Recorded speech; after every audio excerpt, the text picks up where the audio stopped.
As part of the Centenary celebration, a choir competition was held at St. Anthony's High Secondary School on the 17th of September 2022. The sole purpose of this competition was to add more joy and flavor to that great centenary celebration to be held on October. The judges of this competition were Mr. Gordon Thaba and Mrs. Medakir Kharkongor. The competition commenced at 10:15 a.m. with the words of introduction from Father A.L. Jose, the Centenary coordinator. The choir piece put up by the different choir groups were fantastic and delighted to all the audience.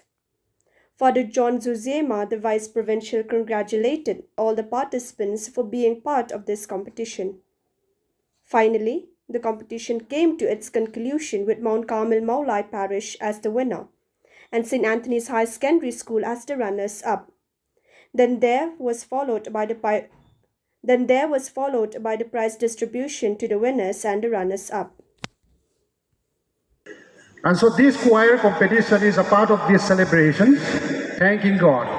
One way of expressing our sentiments of joy and our gratitude is through the song and the dances. And so through the song, now we are expressing our sentiments of joy and gratitude, especially to God.